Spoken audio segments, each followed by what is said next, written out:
우리가 이 말씀은 잘 아는 말씀이죠. 사마리아 여인에 관한 이야기입니다. 오늘 그 전체적인 이야기들을 여러분들하고 좀 나누려고 합니다. 여러분, 지옥이 어디 있는 줄 아십니까? 성경에서는 지옥이, 우리는 대체로 지옥이 저 하늘 어디에인가 있다고 믿고 있습니다. 그리고 죄인들이 죽어서 가는 곳입니다.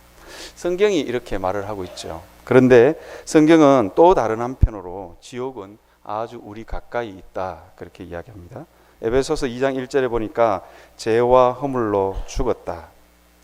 죄와 허물로 죽은 그 마음 자체가 지옥이다, 그렇게 이야기합니다. 죽었으니까 감각이 없는 거예요. 아무리 기쁘고 좋은 것을 그 마음 안에 넣어도 반응이 없죠. 이것이 지옥입니다. 아무리 좋은 것, 아무리 기쁜 것을 그 마음 안에 넣어도 반응이 없는 거예요. 그래서 에베소서는 죄와 허물로 죽었다, 그렇게 이야기합니다. 이 참 대단한 진리임에도 불구하고 불교는 이걸 깨닫기 위해서 일평생도록 도를 닦더라고요. 성경이 그냥 간단하게 이야기합니다. 죄와 허물로 죽었다, 그렇게 이야기합니다. 여러분, 우리 마음 가운데 기쁨이 없고 즐거움이 없는 것은 우리의 환경 탓이 아닙니다. 사실은 우리 마음이 죽었기 때문입니다. 인생에 아무런 즐거운 거리가 있어도 반응하지 못하는 거죠. 하나님이 우리 인생 가운데 아무리 은혜를 부어도 반응하지 못하는 그 삶이 지옥이다, 그렇게 이야기해 주고 있습니다. 솔로몬은 이 부분을 이렇게 표현합니다. 모든 것이 헛되고 헛되며 헛되고 헛되니 모든 것이 헛되도다. 여러분 잘 아시죠? 몇 번 이야기했습니다. 헛되다는 이야기를 몇 번 했습니까? 5번 했죠. 그럼 잘 알고 있는 것처럼 5번은 5라는 숫자는 하나님의 완전수입니다. 인생이 완전히 헛되다는 거예요. 죄를 지은 인생의 마음을 잘 표현해주고 있는 부분인 것 같습니다. 어쩌면 죄를 지은 인생의 당연한 고백인지도 모르겠어요. 뭘 해도 영혼의 갈증이 채워지지 않는 상태, 그 상태를 이렇게 표현하고 있는 것입니다. 모든 것이 헛되고 헛되고 헛되다. 여러분, 이 헛된 마음 안에 어떤 걸 채워도 기쁨이 있겠어요? 기쁨이 없다. 우리 인생을 잘 표현해 주고 있는 것 같습니다. 여러분 한번 생각해 보셨으면 좋겠어요. 지옥에서 굉장히 맛있는 비싼 한우를 먹은들 맛있겠어요? 우리 대학생들 굉장히 치킨 좋아하는데, 지금 고등학생들도 앉아 있는데 지옥에서 치킨을 뜯는다고 생각해 보세요. 별로 그렇게 기쁘지 않을 것 같아요. 오히려 더 고통스러울 것 같아요. 성경은 이 부분을 우리에게 잘 말해주고 있습니다. 오늘 본문에 등장하는 여인도 마찬가지입니다. 여자가 몇 번 결혼했냐? 5번 했다는 거예요. 이게 요한복음은 고도의 상징을 사용하고 있습니다. 이게 여러분 잘 아시죠? 요한복음의 저자와 요한계시록의 저자가 똑같다는 거 잘 아시죠?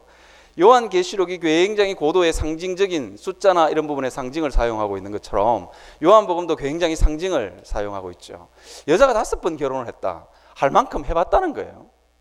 여러분 참 아무리 예쁜 사람이라도 아무리 인물이 좋아도 5번쯤 한 2-3번 결혼하고 나면 결혼에 별거 없구나 이렇게 생각해야 정상이에요. 그런데 이 여자는 5번 결혼하고 6번째는 결혼도 안 하고 살아요. 여러분 한 5번쯤 결혼해서 실패했으면 성경이 해볼 만큼 다 해봤다. 더 이상 시도해도 별 것 없다. 결혼에 누구를 데리고 사느냐의 문제가 아니다. 데리고 사는 네 마음이 문제다. 지금 성경은 그 이야기를 지금 하고 있는 거예요. 그런데 이 여자는 그걸 포기를 못하는 거예요. 남편이 있으면 이렇게 되는 거예요. 남편이 있으면 이 내 마음 안에 있는 이 지옥이 물러갈 거야. 남편이 있으면 내 영혼의 이 갈증이 해결될 거야. 여러분 굉장한 착각입니다. 사단은 때때로 우리에게 그런 유혹을 합니다. 네 마음 가운데 뭐가 있으면, 네 삶 가운데 뭐가 있으면, 네 자녀가 1등을 하면 천국이 임할 거야. 그렇게 이야기를 합니다. 그렇지 않다 하는 것입니다. 그래서 예수님은 5번 결혼을, 너에게 남편이 5명이나 있었다, 그 이야기를 하는 거예요. 해볼 만큼 다 해봤다. 그 정도쯤 됐으면 네 마음을 한번 돌아봐라. 네 마음이 지옥이다. 그 이야기를 하고 있는 겁니다. 여러분 있잖아요. 제가 설교자인데요. 설교자가 제일 무서워하는 청중이 어떤 분인지 아세요? 설교자가 제일 무서워하는 사람은 마음이 뒤틀린 사람이에요. 설교하러 딱 썼는데 인상을 완전히 구겨서 앞에 앉아있는 분들 보면 그분들 앞에서 설교하는 게 정말 무서워요. 무슨 설교를 해도 다 뒤틀리거든요. 무슨 이야기를 해도 다 뒤틀려요. 이게 이제 마음이 뒤틀려가 마음이 지옥이니까 뭐든지 들어가면 뒤틀려서 나오는 거예요. 제가 언젠가 한번 여러분들에게 말씀을 드렸는데요. 제가 사역했던 대구에 아주 재밌는 교회가 있어요. 어느 날 부엌에서 교회 주방에서 난리가 났어요. 그것도 주일 아침에 접시가 날아가고 냄비 뚜껑이 날아가고 난리가 났어요. 이유는 뭐냐? 목사님, 그 전주에 권사님 한 분이 목사님 왼쪽 가르마가 잘 어울려요 그렇게 했는데 목사님이 그걸 까먹고 오른쪽 가르마를 타고 나온 거예요. 근데 부엌에 딱 갔는데 어느 권사님이 우와, 우리 목사님 오른쪽 가르마를 타니까 너무 잘생겼어 그런 거예요. 이 마음이 뒤틀린 권사님이 별거 아니잖아요. 그래 그러면 끝날 일 가지고 이러면서 싸운 거예요. 여러분 싫어합니다. 싫어해요. 싸워가지고 난리가 났어요. 그래가지고 뭐 접시가 날아가고 막 소뚜껑이 날아가고 난리가 났어요.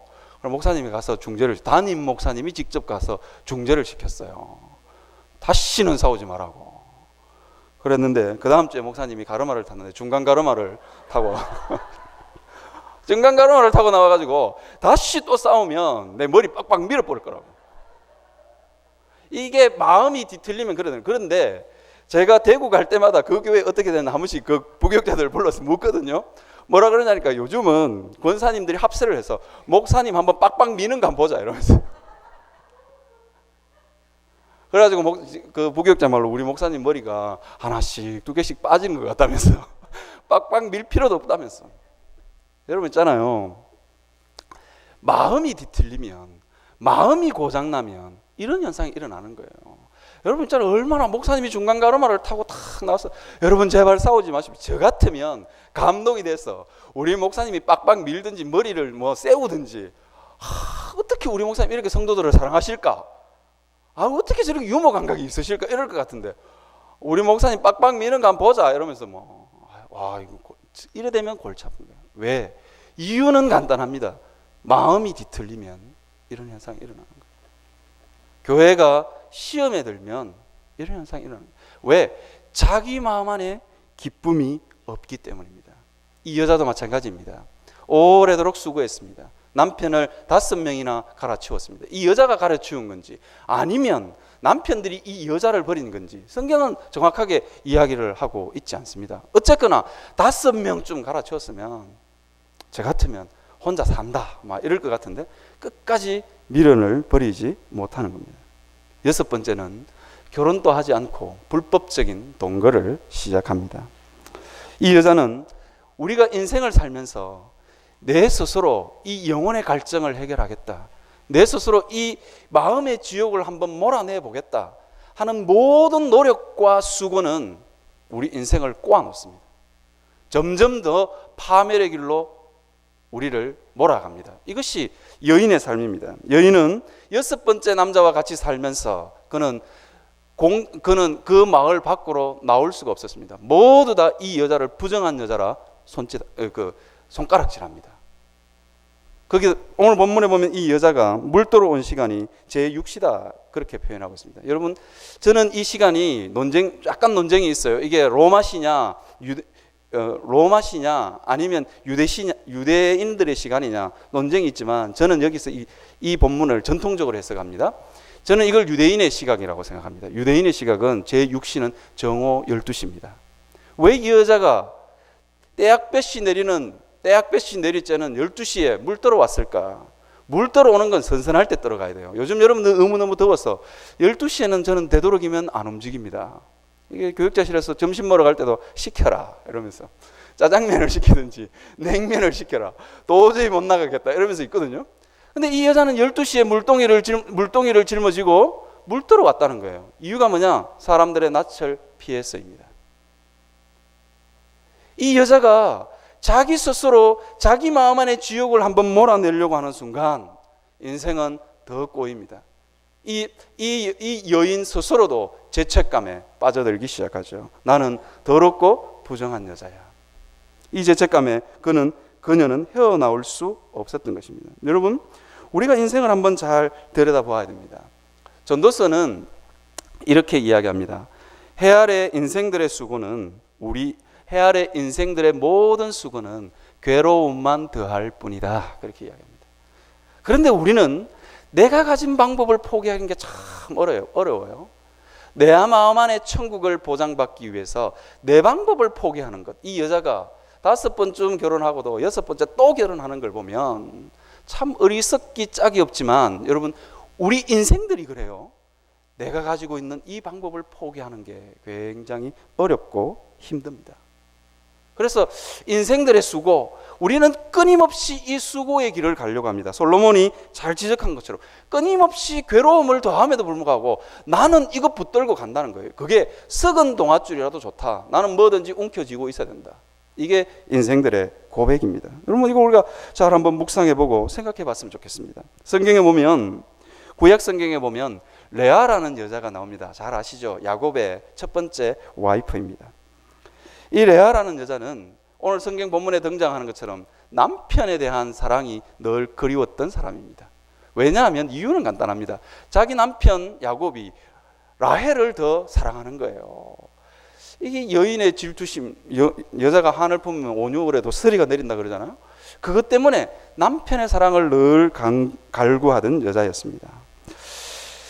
레아가 첫 번째 아들을 낳아요. 뭐라고 그러냐면 이렇게 르우벤을 탁 낳고 이름을 뭐라고 하냐면 이렇게 지어요. 여호와께서 나의 괴로움을 돌보셨으니 이제는 내 남편이 나를 사랑하리로다. 이렇게 돼요. 이게 참 재미있어요. 그 다음에 두 번째 아들을 탁 낳아요. 두 번째 아들 이름이 뭐냐? 시몬이네요. 내 사랑 받지 못함을 들으셨으므로 내게 이 아들을 주셨도다. 어쨌든 사랑이에요. 그 다음에 세 번째 아들을 또 낳아요. 레위예요. 뭐냐? 내가 그에게 세 아들을 낳았으니 내 남편이 지금부터 나와 연합하리로다. 또 남편이에요. 내가 3명이나 낳았다. 남편이 그래요. 그리고는 이렇게 하나님이 이제 레아에게 깨달음을 줍니다. 네 번째 아들을 탁 낳고는 이 굉장히 신앙적인 이름을 지어줘요. 뭐라고 하냐면 내가 이제는 여호와를 찬송하리로다 하고 이로 말미암아 그 이름을 유다라 하였고 그의 출산이 멈추었더라. 이렇게 하면 이제 남편 좀 포기해야 되겠다 그 생각하는 거예요. 안 되는구나 이거. 아들을 아무리 낳아도 줄줄이 사탕처럼 많이 낳아도 안 되는구나 이거. 남편이 안 되는구나. 이제는 여호와를 찬송하리로다. 나 이제 내 평생에 하나님 찬송하고 살겠다. 그렇게 고백을 탁 해요. 얼마나 멋있는 고백입니다. 얼마나 멋있는 고백입니까? 아, 안 되는구나. 포기해야 되는구나. 이제 하나님만 바라보는 게 인생이구나. 이쯤 돼야 되는 거예요. 이렇게 멋있는 고백을 탁 해놓고는 사단이 벌어져요. 어떤 사단이 벌어지냐면 자기 아들 르우벤이 아마 르우벤이 들판에 나가서 화판채라는 걸 구해오는 걸 보니까 르우벤이 제법 나이가 든 것 같아요.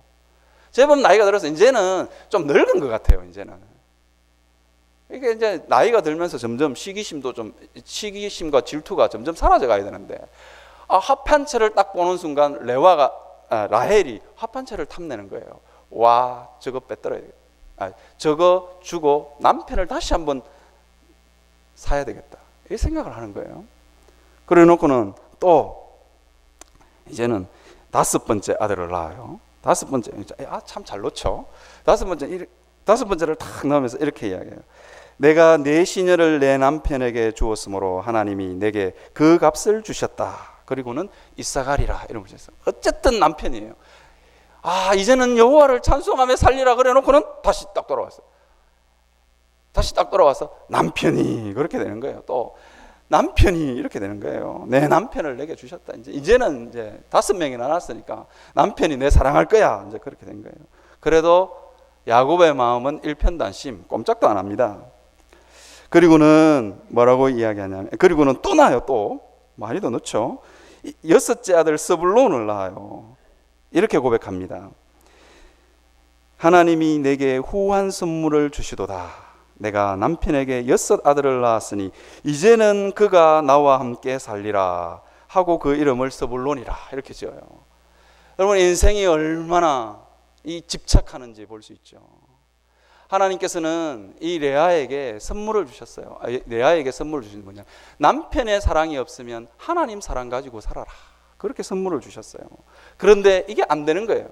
사실은 레아가 하나님 앞에서 제대로 신앙으로 살았으면 이 야곱 가문의 가족의 비극사는 일어나지 않았어요. 여러분 있잖아요, 레아가 남편의 사랑을 못 받았지만 우리 큰어머니는 하나님 보고 살더라.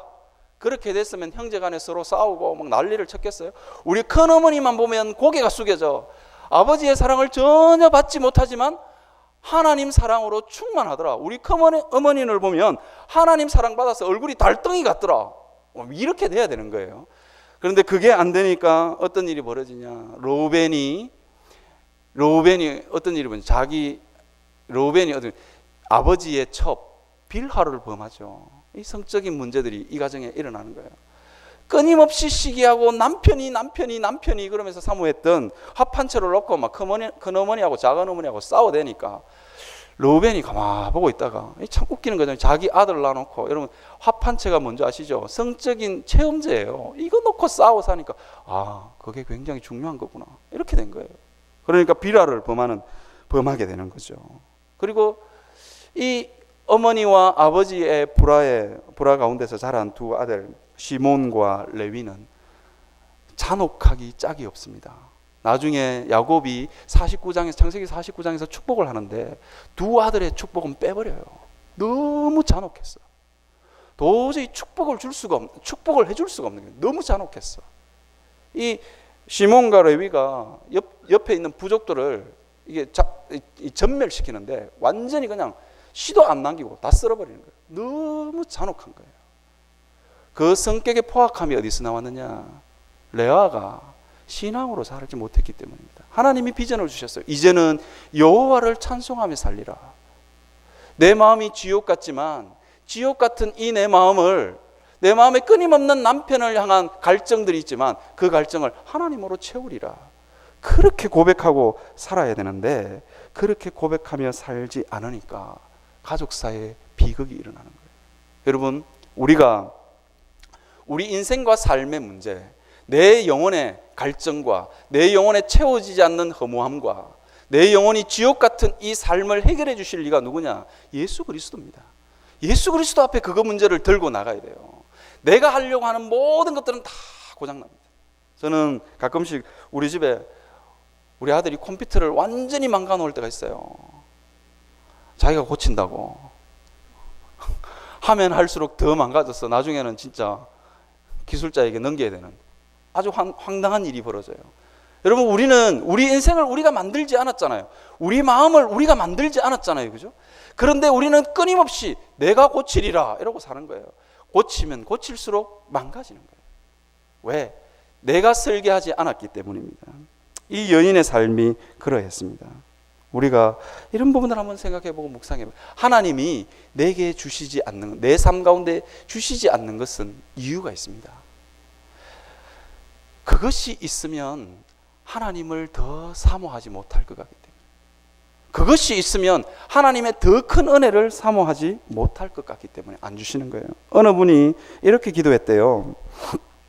어떤 분이 기도를 했는데 이렇게 기도했대요. 정말 솔직하신 분인 것 같아요. 하나님, 돈 좀 주세요. 그렇게 기도했대요. 하나님, 돈 좀 주세요. 정말 돈이 없어서 돌아버릴 것 같아요. 그렇게 기도했대요. 하나님께서 응답하시기를, 너 부자와 나사로 이야기하니? 너 부자 될래? 나사로 될래? 그렇게 이야기했대요. 그러니까 이분이 뭐라고 대답하는지 아세요? 이렇게 대답했대요. 하나님, 저 돈 많은 나사로 되고 싶어요. 그렇게 이야기했대요. 하나님께서 그러니까 뭐라고 대답하시냐면, 완전 나사가 풀렸구만, 이렇게 된 거예요.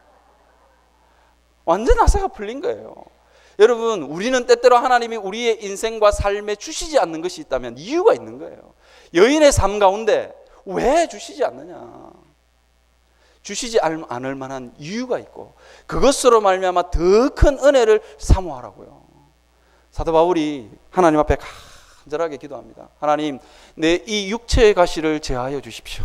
그래야 복음 더 잘 전할 수 있을 것 같습니다. 그렇게 이야기하니까 하나님이 사도 바울에게 뭐라 간절하게 기도했는데 하나님이 NO 하십니다. 이유가 뭐냐? 너의 그 약한 데서 강함이 나옵니다. 거기에 은혜가 부어진다라고 이야기하시는 거예요. 너의 약한 그곳에서 하나님의 강함이 나타나기 때문입니다. 여러분, 때때로 우리 삶 가운데 없는 것들이 너무 많아요.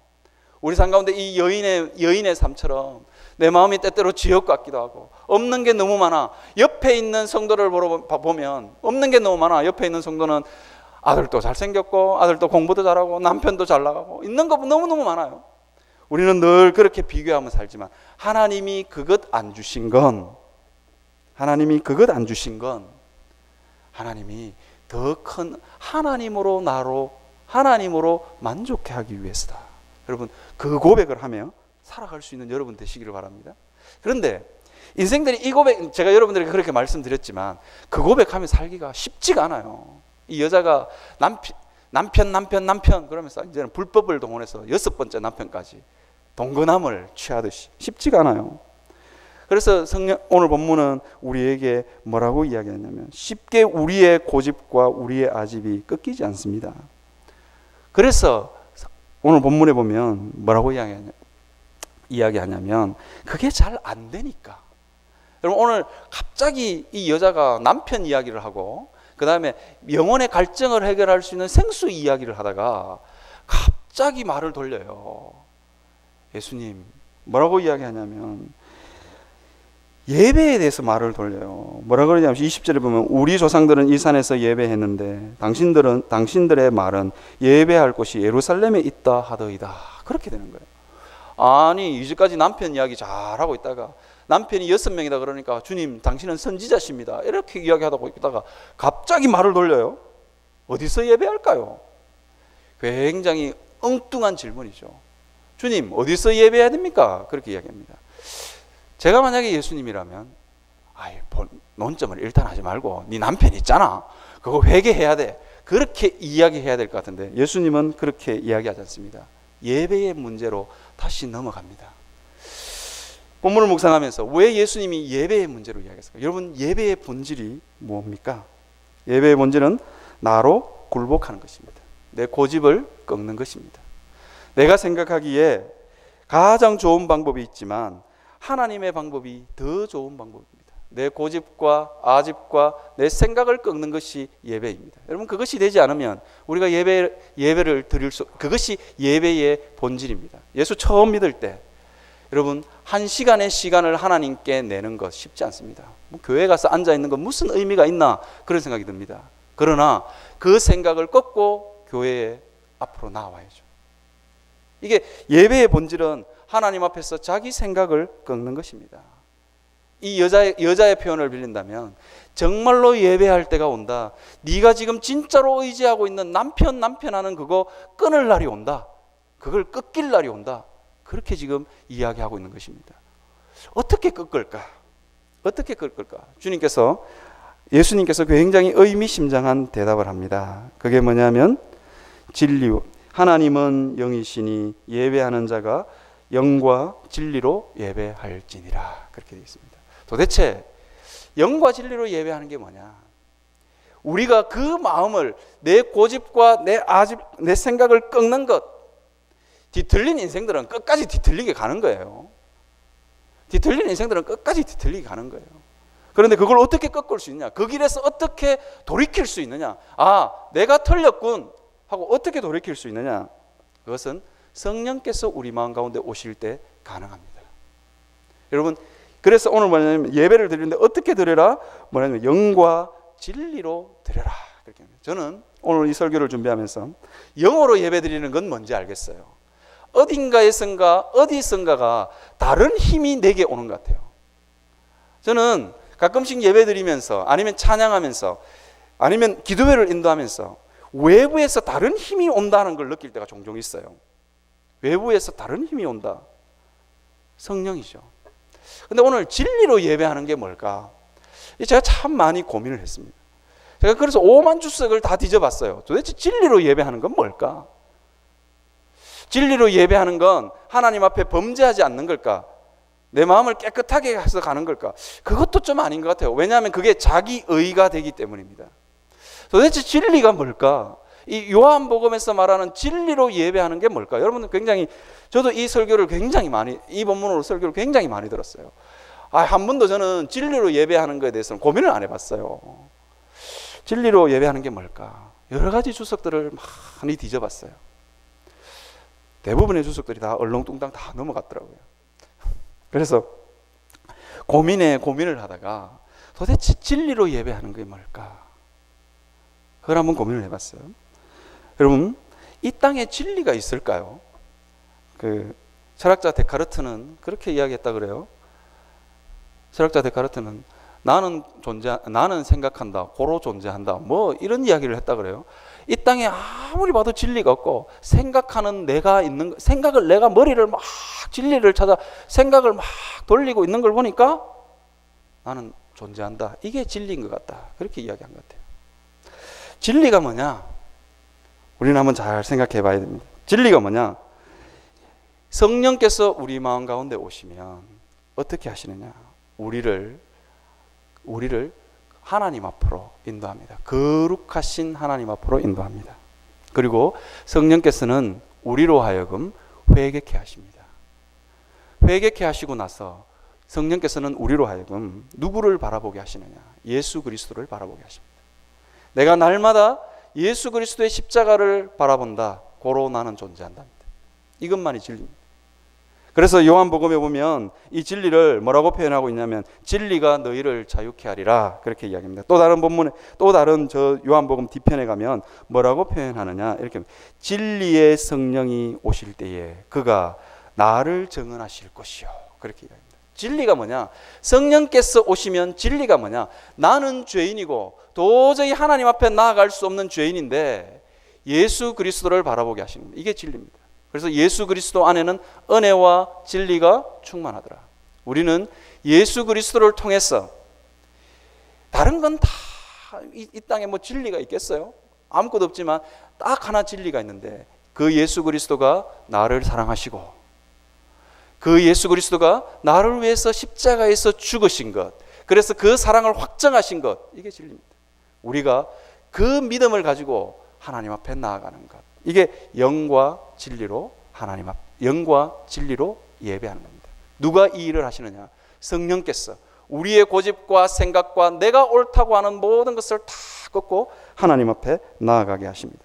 제가 아는 안과 의사 선생님 중에 지금은 장로님이 되셨어요.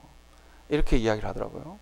본인이 기도를 한번 본인이 설교 시간마다 하나님의 은혜를 받으면 눈물이 펑펑 쏟아진다는데 다른 사람은 무슨 국률의 은사가 있다는데 자기는 전혀 그런 게 없대요. 그래서 하나님 앞에 한번 기도를 했대요. 하나님, 나도 눈물의 은사를 한번 주십시오. 그렇게 기도를 했다고요. 환자들이 딱 오면 전부 다 돈으로 보이는 거예요. 안과 의사니까 눈이 마주쳐야 되잖아요. 눈이 딱 마주치는데 환자들을 볼 때마다 너무 부끄럽대요. 돈, 이 환자는 얼마, 이 계산부터 나오니까 너무 부끄러워서 하나님, 환자를 보면 나도 의사인데 좀 불쌍히 여기는 마음을 주십시오.